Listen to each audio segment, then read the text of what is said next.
warahmatullahi wabarakatuh. Waalaikumsalam warahmatullahi wabarakatuh.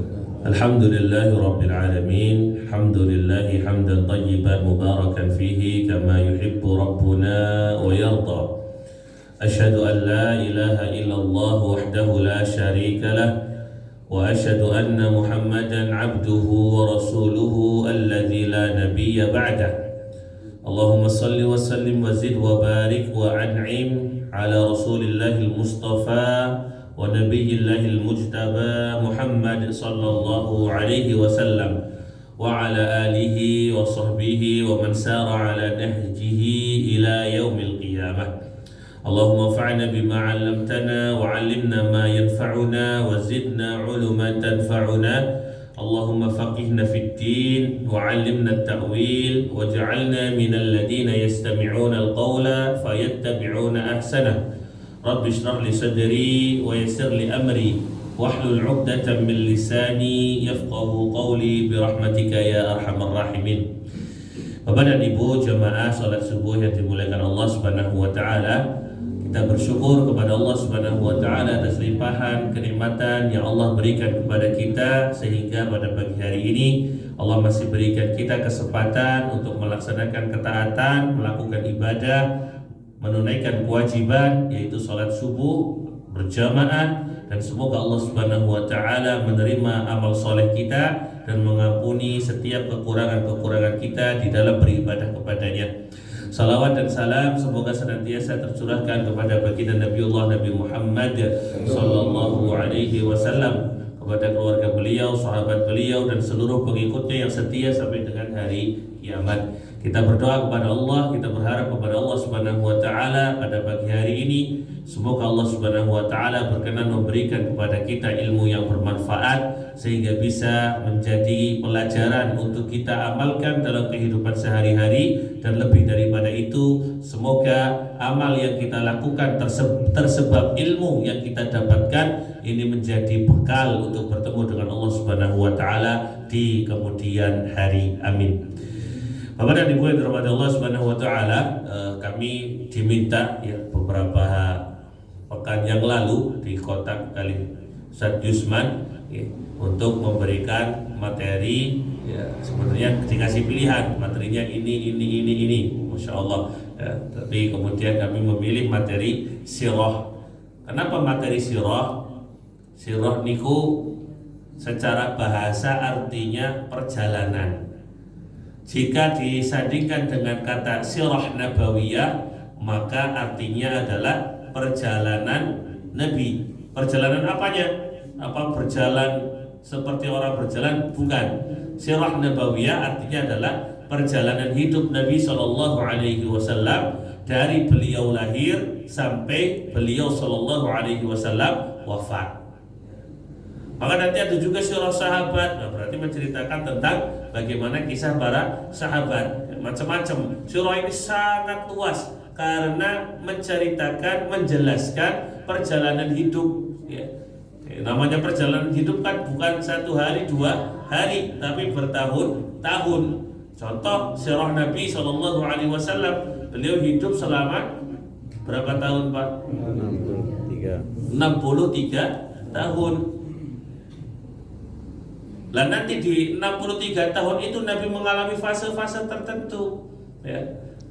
Ya, fase kelahiran beliau ya, fase kemudian dirawat, disusui oleh ibu susu beliau, fase kemudian ditinggal ibundanya, fase kemudian ditinggal oleh kakeknya, ditinggal oleh pamannya, ditinggal oleh istrinya Khadijah radhiyallahu anha, fase diangkat menjadi Nabi dan Rasul. Nanti ada fase beliau pertama kali berdagang ke Syam ya, sampai fase beliau diangkat menjadi Rasul, berdakwah secara sembunyi-sembunyi, berdakwah secara terang-terangan ya. Kemudian termasuk fase turunnya Al-Quran, asbabun nuzul ya. Nanti penaklukan ya, sampai kemudian fase di mana beliau sakit ya. Kemudian dirawat, meminta Abu Bakar untuk menggantikan imam sholat ya, sampai kepada fase beliau sallallahu alaihi wasallam meninggal dunia. Dan di setiap fase kehidupan beliau, karena beliau ini adalah manusia terbaik ya, Maka eman rasanya kalau kita tidak tahu.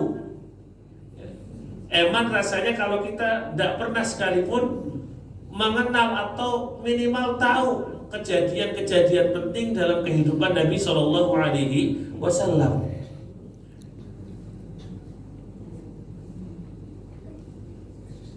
Allah sendiri mengatakan, laqad kana lakum fi Rasulillahi uswatun hasanah. Telah ada bagi diri Nabi, telah ada pada diri Rasulullah Shallallahu Alaihi Wasallam. Untuk siapa? Untuk kita. Uswatun hasanah, contoh yang baik. Contoh dalam hal apa? Semuanya. Seluruh kehidupan, semua aspek kehidupan, ya. Seluruh aspek kehidupan, dalam beribadah, dalam bermuamalah. Kaget saya. Dalam bermuamalah, dalam beribadah, ya. Dalam kemudian membina keluarga, dalam mendidik anak, dalam menjaga kesehatan dan seterusnya, ada Nabi Sallallahu Alaihi Wasallam. Tidak apa-apa, Pak. Sudah terbang itu. Ini. Sudah pergi. Masya Allah.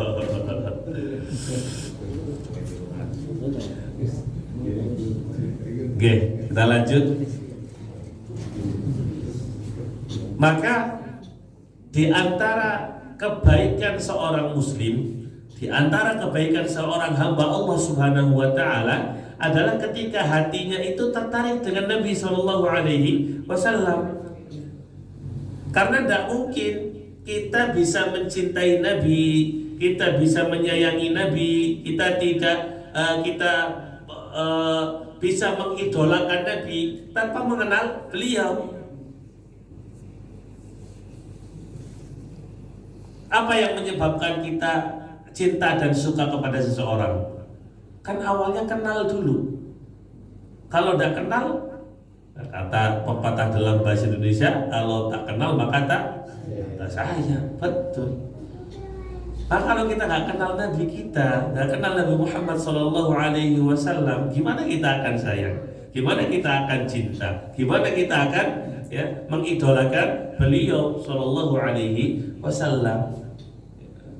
Hari ini tuh banyak orang mengidolakan artis, mengidolakan tokoh-tokoh dunia, kadang mengidolakan atlet-atlet olahraga, dan kenalnya itu bukan hanya sekedar kenal tok, tapi kenal secara detail. Misalnya yang suka atlet sepak bola, ditakoni, kok kenal Cristiano Ronaldo? Ya kenal banget, wong aku fans beratnya. Kok ngerti siapa jeneng bojone? Yang ngerti. Kok ngerti jumlah anaknya pira? Yang ngerti. Pira anaknya 5, sing siji wis mati. Sampai tahu misalnya seperti itu. Padahal ketika kita mengenal tadi yang saya sebutkan, faedahnya apa? Gitu. Apakah membawa kebaikan untuk dunia terlebih akhirat kita? Apakah ketika kita mengenal artis, mengenal tokoh dunia sampai tahu golongan darahnya, makanan favoritnya, gitu ya, hobinya, gitu ya, warna kesukaannya, gitu misalnya. Apakah dengan mengenal itu semua menjadikan kita lebih dekat kepada Allah Subhanahu wa taala, atau malah justru semakin jauh dari Allah Subhanahu wa taala? Suatu kali ada video saya lihat di media sosial, wanita-wanita berjilbab, wanita-wanita berkerudung, ketika itu sedang jumpa fans dengan siapa? Dengan artis-artis K-pop. Artis K-pop ini artis apa, Pak? Apa? Artis Korea. Artis Korea. Di video tersebut yang kami lihat, wal'iyadu billah, karena saking ngefansnya, saking mengidolakan artis tersebut, sampai kemudian mereka wanita-wanita yang berjilbab berkerudung rela dipeluk. Loh, itu kok pelukan sama yang bukan mahramnya? Kok bisa gitu? Sampai kemudian melanggar atau melewati batas-batas syariat.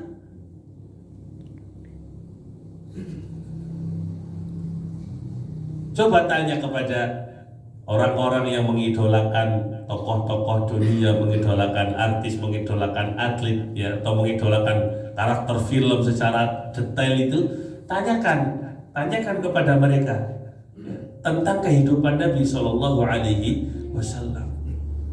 Siapa itu Nabi Muhammad? Siapa bapaknya? Siapa ayahnya? Siapa bundanya? Siapa istrinya? Siapa paman yang mengasuhnya? Bagaimana kehidupannya? Ini Nabi adalah manusia yang paling berjasa bagi umat ini. Manusia yang paling berjasa untuk siapa? Untuk umat muslim dan bahkan untuk umat dunia secara umum. Ternyata kadang kita ketika ditanya tentang Nabi Shallallahu Alaihi Wasallam, ya cukup tahu ayahnya Abdullah, ibundanya Siti Aminah, kakeknya Abdul Muthalib, pamannya Abu Thalib. Itu pun kenalnya lewat lagu. Ya kan? Udah kita merasa udah tahu keluarga Nabi, sudah merasa cukup. Padahal mengenal keluarga Nabi itu bagus. Tapi lebih penting daripada itu adalah mengambil pelajaran dari setiap sisi kehidupan Nabi Shallallahu Alaihi Wasallam. Maka itu jamaah yang dirahmati Allah Subhanahu Wa Taala, kalau kita pengen mengamalkan Al-Quran, kadang kan digembor-gemborkan dalam majelis taklim, ayo kita amalkan Al-Quran, ayo kita praktekkan Al-Quran dalam kehidupan sehari-hari kita. Pertanyaannya, siapa yang sudah mengamalkan dan mempraktekkan Al-Quran dalam kehidupan sehari-hari mereka? Siapa Pak? Yang sudah betul-betul mengamalkan Al-Quran dan mempraktekkan Al-Quran dalam kehidupan sehari-hari mereka? Kan Nabi Muhammad dan para sahabat. Artinya kalau kita pengen melihat contoh real Al-Quran itu diamalkan dalam kehidupan dunia, contoh real melihat dalil-dalil Al-Quran itu dipraktekkan dalam kehidupan sehari-hari, belajar sirah. Belajar bagaimana kehidupan Nabi Shallallahu Alaihi Wasallam. Karena kehidupan Nabi Shallallahu Alaihi Wasallam itu bukan kehidupan yang banyak sia-sianya. Kehidupan Nabi itu bukan kehidupan yang banyak terbuang waktunya untuk sesuatu yang tidak bermanfaat. Wong dalam berbicara saja Nabi Shallallahu Alaihi Wasallam itu tidak berbicara sesuai dengan hawa nafsunya. Allah sendiri yang menjamin itu. Wa ma yantiqu 'anil hawa dalam surat An-Najm. Wa ma yantiqu 'anil hawa in huwa illa wahyu yuha. Dan tidaklah dia Nabi Muhammad Shallallahu Alaihi Wasallam berbicara sesuai dengan hawa nafsunya, melainkan beliau, yaitu Nabi Muhammad Shallallahu Alaihi Wasallam, in huwa illa wahyu yuha. Apa yang beliau ucapkan, apa yang beliau lakukan, bahkan diamnya beliau Shallallahu Alaihi Wasallam ini adalah dibimbing oleh wahyu. Wahyu dari siapa? Dari Allah Subhanahu wa Ta'ala. Bapak dan Ibu yang dirahmati Allah Subhanahu wa Ta'ala, maka sebelum kita masuk kepada materi sirah, alangkah baiknya kita tahu dulu manfaat belajar sirah. Sirah ini sering diartikan dalam bahasa Indonesia sejarah, ya sudah tidak masalah ya. Memang kehidupan Nabi itu sejarah yang harus kita pelajari. Apa manfaat belajar sirah? Di sini kami tuliskan ada beberapa ya. Semoga nanti cukup waktunya. Pertama, sebelum mengenal manfaat belajar sirah, kita harus ketahui dulu makna sirah itu apa. Maka sirah tadi sudah saya sampaikan. Sirah ini adalah perjalanan hidup Rasulullah Shallallahu Alaihi Wasallam sejak kelahiran beliau, masa kecilnya, diangkat menjadi nabi, dakwah di Mekah, hijrah ke Madinah, perjuangan di Madinah, hingga beliau Shallallahu Alaihi Wasallam wafat. Tapi yang perlu kita garis bawahi bahwa sirah ini bukan hanya sekedar cerita sejarah. Bukan hanya sekedar cerita sejarah. Karena dalam fase kehidupan Nabi kita bisa belajar tentang keimanan, kita belajar tentang pendidikan akhlak, kita belajar tentang metode dakwah, kita belajar tentang sumber kekuatan hati. Imam Malik rahimahullah mengatakan, ya, sirah Nabi, yaitu perjalanan hidup Nabi Shallallahu Alaihi Wasallam, ini bisa digunakan untuk memperbaiki hati manusia. Loh kok bisa? Dari perjalanan hidup Nabi kita bisa melihat bagaimana sabarnya Nabi. Bagaimana sabarnya Nabi.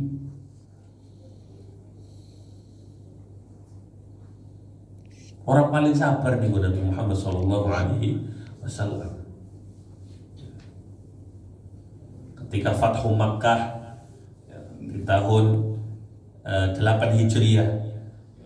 Fathu Makkah itu penaklukan kota Mekah. Apa yang beliau lakukan terhadap penduduk Mekah yang waktu itu masih dalam keadaan musyrik? Nabi memaafkan. Beliau mengatakan, siapa yang masuk ke Masjidil Haram, dia selamat. Siapa yang mengunci pintu rumahnya, dia selamat. Siapa yang masuk ke rumahnya Abu Sufyan, dia selamat. Padahal kalau kita ingat bagaimana perlakuan penduduk Mekah kepada Nabi SAW pada waktu itu adalah perlakuan yang bukan perlakuan manusiawi itu. Pernah penduduk Mekah itu memboikot Nabi dan keluarganya. Tidak boleh bicara sama keluarganya Nabi, Bani Hashim. Tidak boleh ngasih apapun kepada Bani Hashim. Tidak boleh melakukan transaksi jual beli dengan Bani Hashim. Tidak boleh menikahkan putra putrinya dengan Bani Hashim. Dan kemudian disingkirkan, dikucilkan. Dan itu bukan sehari dua hari. Kadang kan kalau di masyarakat sehari dua hari, 3 hari klarifikasi selesai. Ini Nabi dan keluarganya dan seluruh keturunannya, seluruh terahnya Nabi, pamannya, ya, kemudian mungkin Pak D-nya, ponakan-ponakannya, sepupu-sepupunya dari Bani Hashim, ini diboikot oleh orang-orang Quraisy 3 tahun. 3 tahun. Kekurangan bahan makanan, iya, karena nggak boleh orang-orang Mekah pada waktu itu nggak boleh melakukan apa? Nggak boleh melakukan transaksi jual beli. Tidak boleh ngomong dengan mereka, tidak boleh bergaul, intinya tidak boleh melakukan interaksi dengan Bani Hashim, namanya diboikot.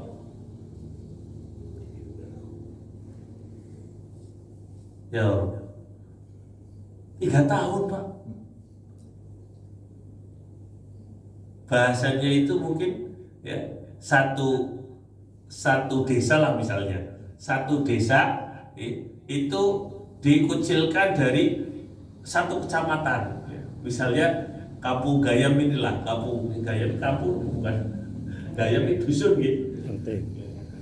Kota Banjar, kelurahannya kan Kota Banjar. Misalnya satu kampung Kota Banjar ini dikucilkan oleh seluruh kampung di Kecamatan Banjar Negara. Harap priwe, nganang ini dipager, nganang ini orang-orang mengendi, susah gitu. Susah hidupnya. Tapi dengan itu semua Nabi SAW ketika Fathu Mekah tidak kemudian membalas itu. Nabi memilih untuk memaafkan. Betapa sabarnya Nabi, betapa luasnya hati Nabi SAW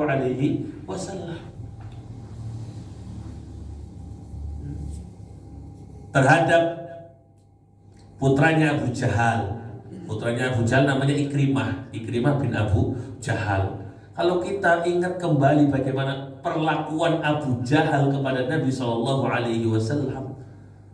Nabi sedang sholat, mau ditimpa batu. Jadi Abu Jahal ngambil batu, gitu kan?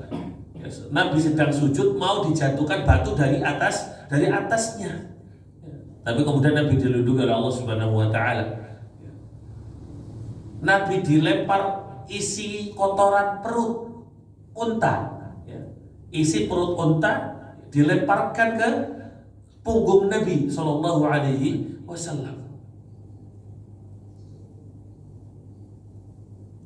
Nabi dipukul, Nabi dicekik. Pernah suatu kali ya, Abu Jahal itu meeting Nabi, dicekik sama Abu Jahal sampai sesak nafas. Ya, kemudian Allah memberikan pertolongan, datangnya Hamzah bin Abdul Muttalib, paman Nabi Shallallahu Alaihi Wasallam.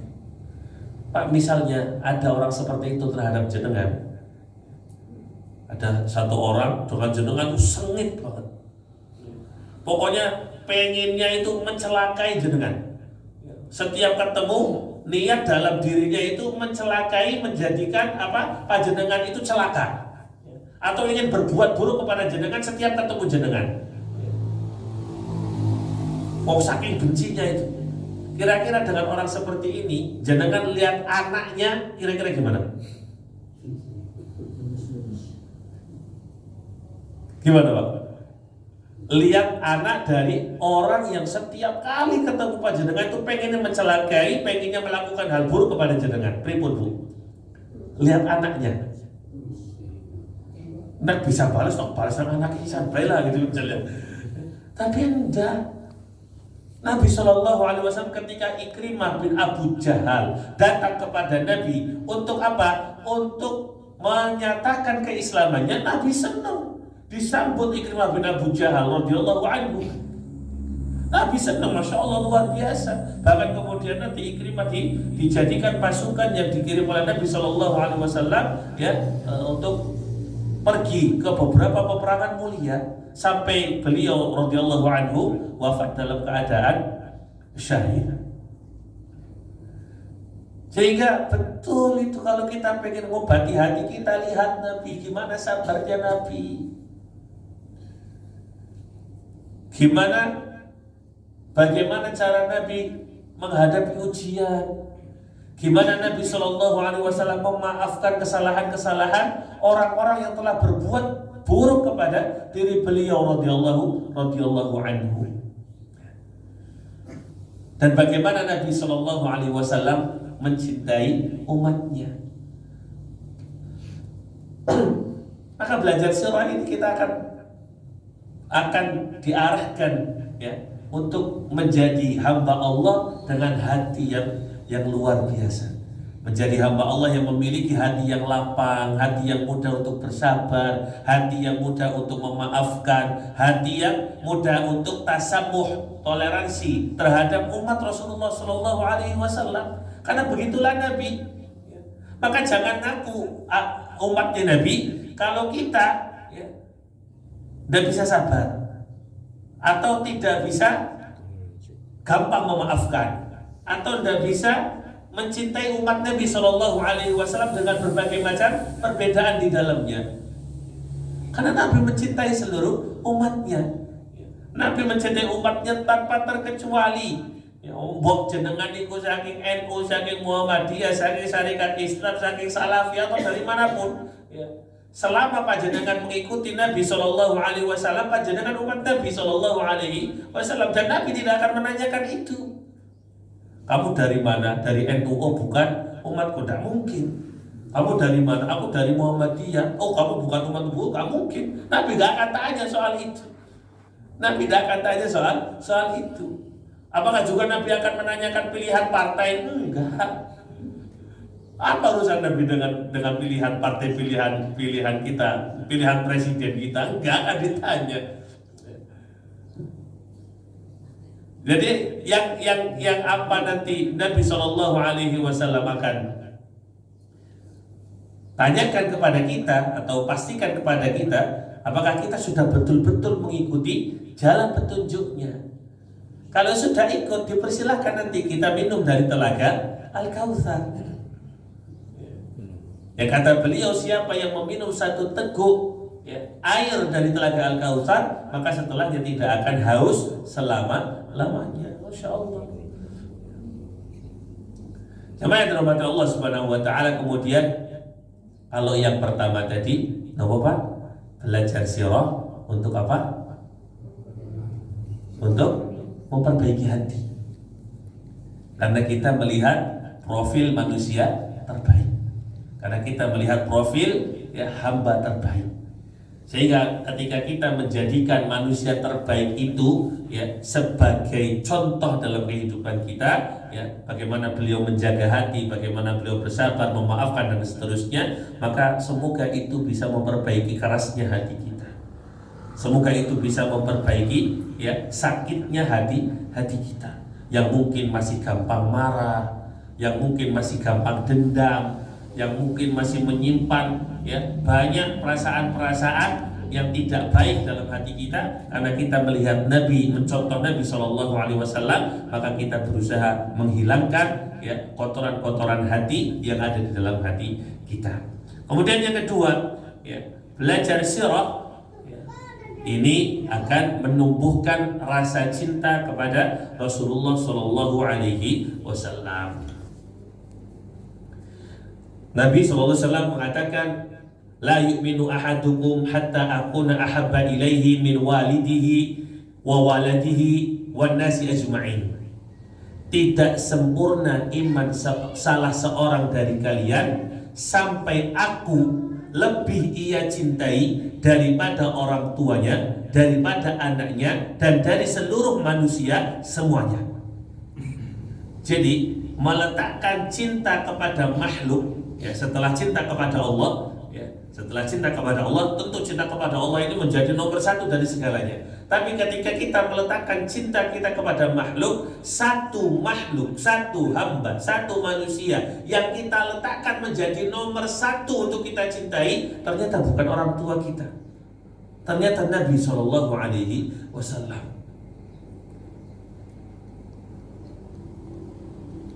Karena Nabi SAW tidak hanya memperjuangkan keselamatan dunia kita, tapi Nabi SAW juga memperjuangkan keselamatan untuk akhirat kita.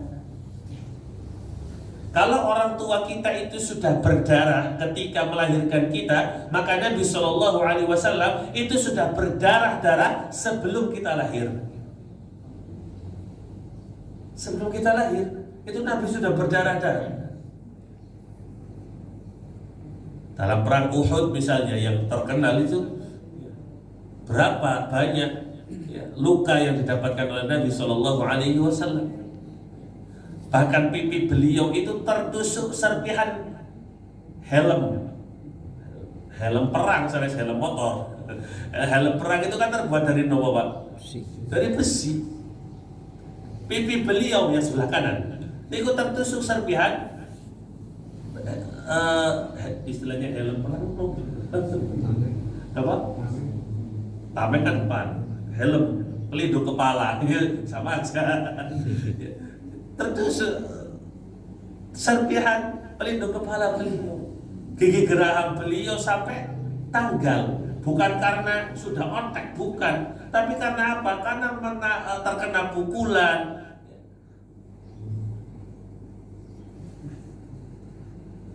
terkena lemparan anak panah, terkena lemparan tombak, tersayat pedang. Nabi SAW untuk memperjuangkan dinul Islam, untuk memperjuangkan agama yang sekarang kita yakini kebenarannya itu. Sallallahu alaihi wasallam. Lah bagaimana caranya kita akan mencintai? Bagaimana caranya kita akan menghormati kalau kita nggak kenal? Kalau kita nggak tahu? Gimana cinta itu akan tumbuh dalam hati kita? Gimana rasa sayang itu akan tumbuh dalam diri kita kalau kita nggak kenal Nabi Muhammad itu siapa? Maka kalau kita sudah kenal Nabi Muhammad, tahu bagaimana perjalanan hidup beliau, maka nanti yang ada adalah apa? Semakin cinta, semakin kagum, semakin hormat, semakin rindu, dan semakin semangat untuk mengikuti beliau. Betapa sayangnya beliau dengan umatnya. Ketika beliau SAW dakwah beliau tidak diterima di Mekah, Nabi SAW kemudian pergi ke sebuah tempat yang namanya Taif. Pergi ke sebuah tempat yang namanya Taif. Apa tujuan Nabi pergi ke Taif? Ingin berdakwah di sana. mengajak penduduk Taif untuk beribadah kepada Allah, untuk menjadi hamba Allah yang sempurna, ya, menjauhi perbuatan syirik, menjauhi perbuatan jahiliyah. Tapi apa yang didapatkan Nabi di Taif? Nabi dilempar, Nabi ditolak, bahkan penduduk Taif meminta, ya, menyuruh anak-anak penduduk Taif untuk melempari Nabi dengan batu. Sampai kaki beliau Shallallahu Alaihi Wasallam berdarah terluka. Tapi coba apa jawaban Nabi setelah Nabi Shallallahu Alaihi Wasallam didatangi oleh malaikat penjaga gunung? Malaikat penjaga gunung itu nawarkan kepada Nabi, ya Rasulullah, berdoalah sama Allah, minta sama Allah agar penduduk Taif itu diadab. Saya siap untuk mengangkat gunung ini untuk saya jatuhkan ke penduduk Taif. Sampai malaikat itu pun jengkel itu dengan perlakuan penduduk Taif gitu. Ini loh Rasulullah, ini loh kekasih Allah, kok diperlakukan seperti ini? Sampai malaikat pun jengkel gitu. Sampai minta sama Nabi, doa sama Allah agar penduduk Taif itu diadab. Nanti saya angkat gunung ini untuk saya timpakan ke atas penduduk Taif. Tapi apa kata Nabi? Enggak. Saya hanya berharap, berdoa kepada Allah, semoga nanti keluar dari keturunan mereka orang-orang yang mentauhidkan Allah, orang-orang yang menyembah Allah. Masya Allah. Setelah Nabi diusir, bahkan dilempari batu, ditolak dakwahnya, dicaci maki, Nabi kemudian tidak iakan permintaan malaikat. Iya sah, adalah ngopai orang bener, hilang nabai. Nabi tidak seperti itu. Nabi berdoa sama Allah semoga keluar dari tulang sulbi mereka, keturunan dari mereka, anak-anak yang menyembah Allah dan mentauhidkan Allah Subhanahu wa Ta'ala. Betapa mulianya hati Nabi, betapa ya Allah kasih sayang beliau kepada manusia. Beliau disakiti, tapi yang ada di pikiran beliau itu hidayah. Beliau disakiti, tapi yang ada di pikiran beliau adalah kasih sayang. Ya Allah. Coba kalau kita dizalimi oleh orang lain, pengennya kan balas. Kita dipukul sama orang lain, pengennya balas pukul. Kita ditendang oleh orang lain, pengennya apa? Balas nendang. Tapi Nabi tidak. Ya Allah, Nabi tidak gitu. Nabi dizalimi, dipukul oleh orang-orang yang tidak tahu, oleh orang-orang yang belum mendapatkan hidayah. Nabi lebih memilih mendoakan hidayah untuk mereka. Dan bahkan Nabi itu pernah berdoa, ya Allah, kuatkan Islam, kuatkan agamamu ini dengan salah satu di antara dua Umar.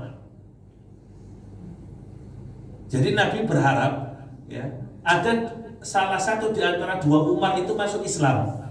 Satu Umar bin Khattab, yang satunya itu Amr bin Hisham. Jadi tulisan Umar, ya, Umar dan Amr dalam tulisan Arab itu sama, Ain, Mim, Ro. Sebagian orang membacanya Umar, ya, sebagian orang lagi membacanya Amr. Jadi Nabi itu pernah mendoakan, ya Allah, kuatkanlah Islam dengan salah satu di antara dua Umar. Yang satu Umar bin Khattab yang dimaksud Nabi, yang satunya Amr bin Hisham. Siapa Amr bin Hisham? Lah, enggak tahu. Siapa Amr bin Hisham? Abu Jahal. Oh, jadi Abu Jahal tuh gak mungkin mau dipanggil Abu Jahal. Abu Jahal itu apa sih? Bapaknya kebodohan gitu. Jahal kan dari kata jahil. Ya tidak mungkin mau lah Abu Jahal dipanggil Abu Jahal. Ini kan hanya apa? Hanya lakob yang diberikan oleh kaum muslimin kepada dia. Lakobnya Nabi kepada dia, karena memang ya bukan karena bodoh. Abu Jahal itu pintar. Penduduk Mekah itu kan rata-rata ummi. Ummi itu tidak mengenal tulisan, tidak mengenal bacaan. Nah, Abu Jahal ini termasuk yang bukan ummi. Beliau termasuk yang bisa menulis, bisa membaca. Berarti bukan bodoh secara nopo, secara hakiki bukan, tapi bodoh secara maknawi. Ya, bodoh secara maknawi itu maksudnya apa? Sudah diperlihatkan ayat-ayat Allah, sudah diperlihatkan tanda-tanda kenabian Muhammad SAW, tapi tetap tidak mau mengikutinya. Gitu. Jadi bodohnya itu bukan karena dia itu bukan orang pintar, tidak mungkin. Wong Abu Jahal itu tokoh sentralnya orang-orang Quraisy, termasuk pembesar Quraisy, orang yang dihormati di kalangan orang-orang Quraisy. Nah, nama aslinya Amr bin Hisham. Nah, Nabi pernah mendoakan, ya Allah, kuatkanlah Islam ini dengan salah satu di antara dua Umar. Tapi Allah Subhanahu wa taala lebih memilih Umar. Masyaallah. Karena apa? Ya mungkin secara usia Umar jauh lebih muda, ya. Lebih muda, lebih energik, ya. Kemudian kalau dibilang kekuatan, ya tentu yang muda lebih kuat daripada yang tua. Dan Umar pun termasuk orang yang pintar. Ya, beliau paham syair Arab, ya beliau juga bukan orang yang ummi. Ya. Hatinya lembut walaupun tegas, ya. Akhirnya Allah Subhanahu wa taala ya memberikan hidayah itu kepada Umar bin Khattab radhiyallahu anhu. Nah, sampai mendoakan Abu Jahal. Ya, Nabi sampai mendoakan Abu Jahal. Maka ini menjadi pelajaran bagi kita, kalau kita dizalimi, jangan ada niatan untuk membalas. Lebih baik doakan kebaikan. Lebih baik doakan kebaikan. Semoga orang-orang yang pernah menzalimi kita itu ya, diberi hidayah oleh Allah Subhanahu wa taala dan bertaubat dari kezalimannya. Kemudian yang ketiga, jemaah yang dirahmati Allah Subhanahu wa taala, mempelajari sirah ya, insyaallah akan membantu kita untuk memahami Al-Qur'an. Tadi sudah saya sampaikan di awal. Kalau kita pengen tahu bagaimana Al-Qur'an diterapkan dalam kehidupan sehari-hari, bagaimana Al-Quran itu diamalkan dalam kehidupan sehari-hari, ya lihat bagaimana Nabi, bagaimana sahabat ya itu mengamalkan Al-Quran. Dari mana kita bisa mengetahui Nabi dan sahabat menjalani kehidupan di dunia? Dari sirah, dari sejarah kehidupan mereka. Karena kan banyak ayat-ayat Al-Quran itu turun ya karena peristiwa-peristiwa tertentu. Makanya nanti dalam istilah ilmu Al-Quran ada yang namanya asbabun nuzul, sebab turunnya ayat Al-Quran. Dan tidak hanya itu, Allah Subhanahu wa taala juga menceritakan bagaimana kondisi kaum muslimin dalam peristiwa-peristiwa tertentu. Dalam perang Badar diceritakan dalam Al-Quran, perang Uhud diceritakan dalam Al-Quran, hijrah dalam Al-Quran diceritakan. Tadi ayat yang saya baca di rakaat pertama sholat subuh tadi itu bercerita tentang Fathu Mekah. Di surat Ad-Duha menceritakan tentang kehidupan Nabi waktu kecil. Wa wajadaka dhalan fahada wa wajadaka 'ailan fa'aghna. Ini menceritakan bagaimana kondisi Nabi saat kecil di surat Ad-Duha. Jadi kalau kita, gimana sih ketika Nabi kecil, gimana sih memahami ayat wa wajadaka dhalan fahada? Gimana caranya kita memahami ayat ini? Lihat sirahnya seperti apa. Lihat bagaimana kehidupan Nabi waktu kecil. Apa? Ad-duha wad-duha wal laili idza saja ma wadda'aka rabbuka wa ma qala wal akhiratu khairul laka minal ula wa la sawfa yu'tika rabbuka fatarda alam yajidka yatiman fa'awa. Bukankah Allah mendapatimu dalam keadaan yatim dan Allah tetap meninggikan derajatmu. Fa'awa itu memeluk dan meninggikan derajat. Bagaimana Nabi itu dalam keadaan yatim? Nabi kan ketika lahir sudah tidak punya ayah. Ayahnya meninggal ketika beliau SAW masih di dalam perut ibunda Aminah. Bukankah engkau wahai Muhammad ketika lahir dalam keadaan yatim tetap kami perhatikan urusanmu? Tidak dibiarkan oleh Allah Subhanahu wa taala. Dan seterusnya. Ini kalau di sepil sekarang nanti nggak jadi bahas. Ya. ketika kita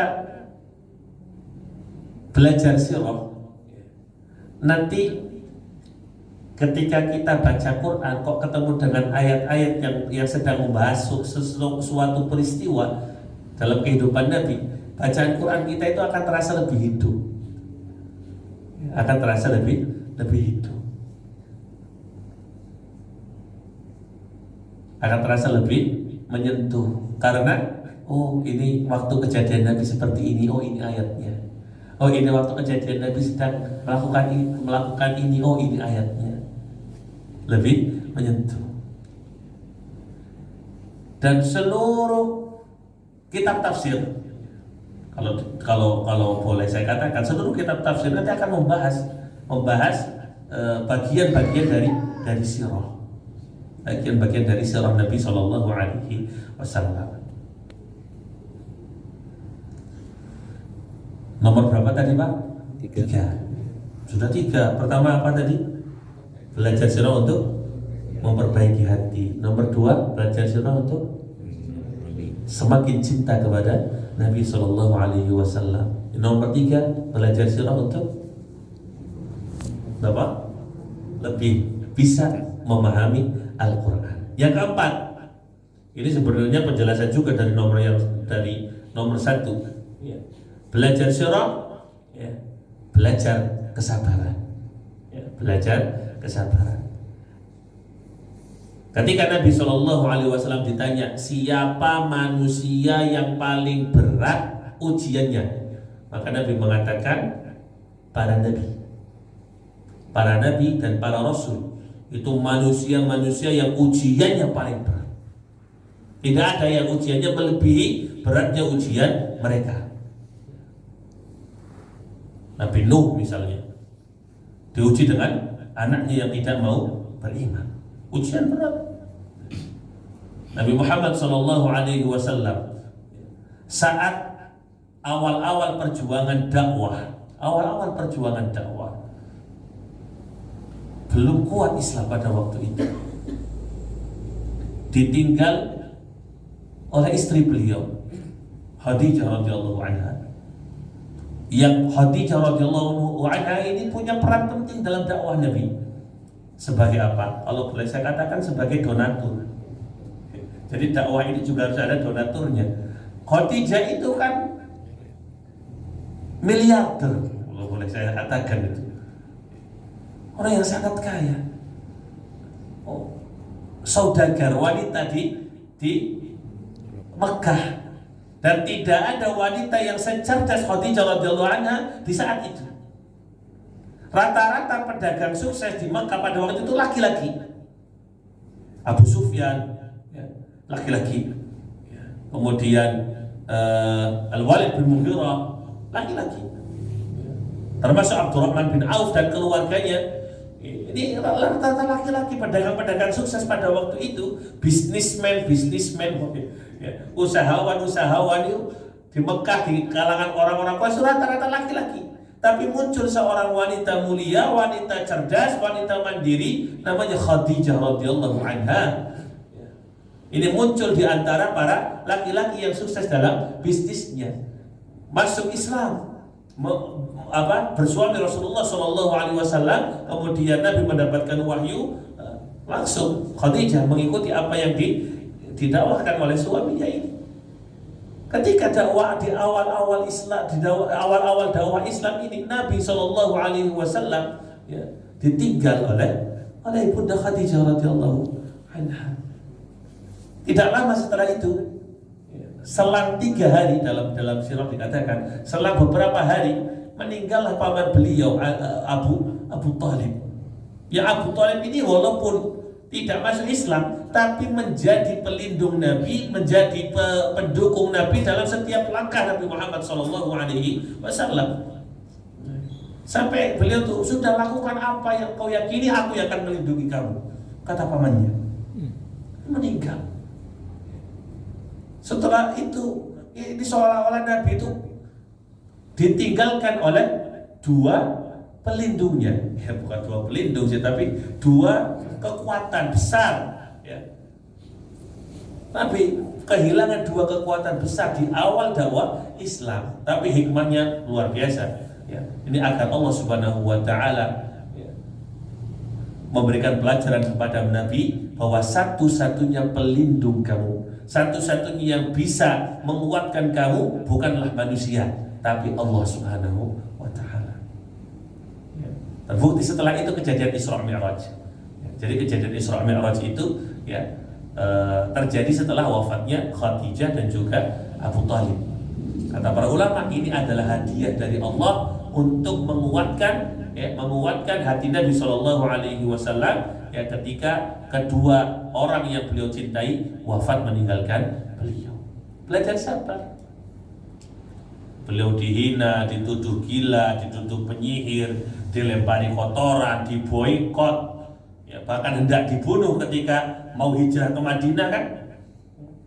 Beliau tetap sabar. Kadang kita kan baru dihina sedikit emosi, baru disenggol sedikit sudah marah. Makanya muncul dalam istilah Indonesia senggol bacok gitu misalnya. Kurang etis sekali untuk orang Muslim yang mencontoh Nabi Shallallahu Alaihi Wasallam. Dihina sedikit langsung marah, gagal sedikit putus asa, diuji sedikit mengeluh.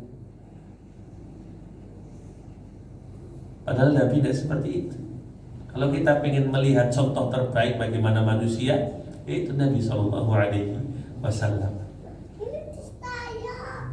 Kemudian yang kelima, sirah mengajarkan kita bagaimana kita berakhlak mulia. Ibunda Aisyah radhiyallahu anha mengatakan, kana khuluquhul Quran. Akhlaknya Nabi Shallallahu Alaihi Wasallam adalah Al-Quran itu sendiri.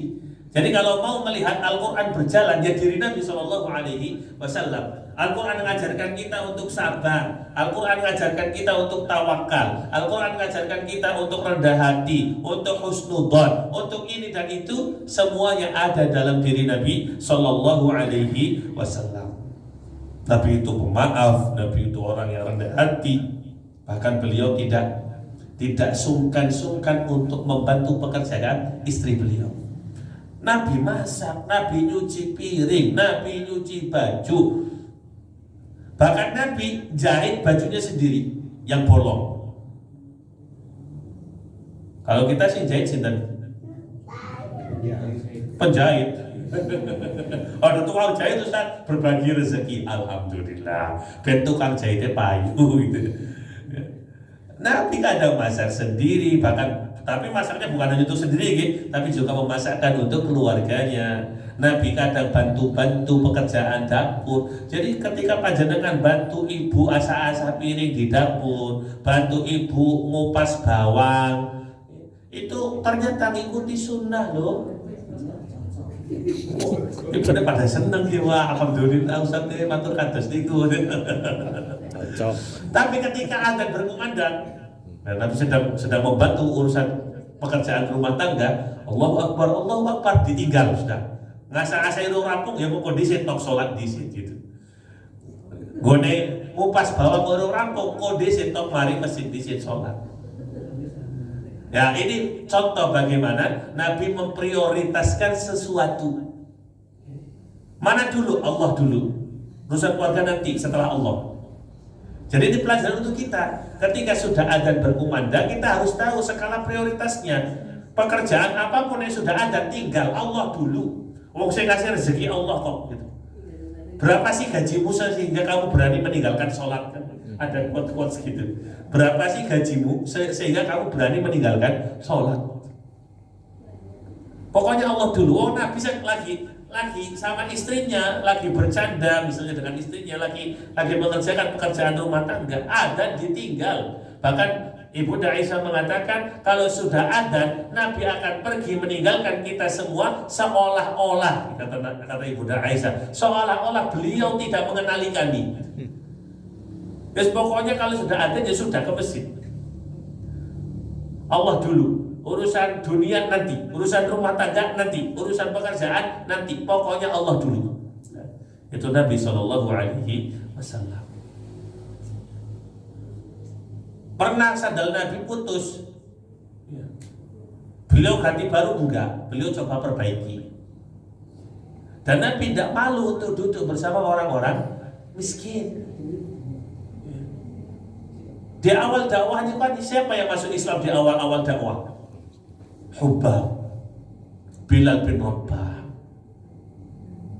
Yasir, Sumayyah, Ammar bin Yasir, yang notabene mereka ini budak kalangan bawah lah, bisa dikatakan seperti itu. Tapi Nabi tidak sungkan, tidak malu untuk duduk-duduk bersama mereka. Maka orang-orang kafir Quraisy itu kenapa mereka kok tidak mau mendengarkan Nabi? Masa saya duduk sama orang-orang miskin gitu. Makanya pernah mereka itu minta sama Nabi untuk diadakan majelis khusus yang hanya isinya mereka-mereka saja. Isinya hanya siapa? Tokoh-tokoh Quraisy saja. Kenapa? Mereka khawatir kalau nanti duduk-duduk bersama budak, duduk-duduk bersama kafir, bersama orang-orang fakir, mereka nanti akan khawatir apa kata orang-orang Arab yang lain. Tuh lihat tuh tokoh-tokoh Quraisy duduk sama orang-orang miskin, duduk bareng sama hamba-hamba sahaya. Jadi mereka suatu kali datang kepada Nabi, wahai Muhammad, kami mau mengikutimu, kami mau mendengarkan dakwahmu, tapi syaratnya ya, buatkan majelis khusus untuk kami. Jadi mereka tidak mau duduk sama Bilal, duduk sama Sumayyah, duduk sama Ammar bin Yasir, tidak mau. Mereka menganggap bahwa diri mereka itu satu level di atas mereka. Dan apa kata Allah Subhanahu wa taala? Ya. Diingatkan Nabi diingatkan. Salah satunya di surat Abasa. Abasa wa tawalla an ja'ahul a'ma wa ma yudrika la'allahu yazakka. Jadi Nabi pada waktu itu sedang mendakwai tokoh-tokoh Quraisy. Datanglah Abdullah bin Umi Maktum, orang miskin buta lagi. Nabi kemudian ya, di awal-awal kurang memperhatikan Abdullah bin Umi Maktum. Apa sih manfaatnya dari seorang yang miskin, seorang yang buta kalau dia masuk Islam gitu mungkin. Jadi Nabi pada waktu itu lebih fokus kepada siapa? Kepada tokoh-tokoh Quraisy. Kalau ini masuk Islam, maka kekuatan Islam akan bertambah besar. Tapi diingatkan sama Allah. Nah, orang-orang besar kalau dia tidak mau mendengarkan perkataanmu, tinggalkan. Lebih baik orang-orang miskin, orang-orang lemah, orang-orang du'afa yang ketika mereka kamu dakwai, mereka mau ikut tulus ikhlas, tidak ada tendensi apapun.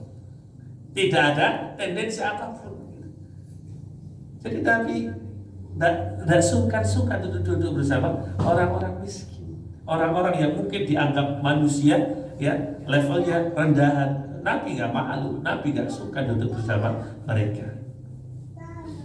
Dan Nabi ya juga lembut terhadap anak-anak, sama cucu beliau Hasan dan Husain radhiyallahu anhuma. Bahkan Nabi ketika sedang sholat, Nabi itu kan terkenal sholatnya panjang. Ketika sedang sholat kok mendengar ada bayi nangis, Nabi mempercepat sholatnya. Mempercepatnya bukan berarti sholatnya cepat, enggak, tapi memperpendek bacaan sholatnya.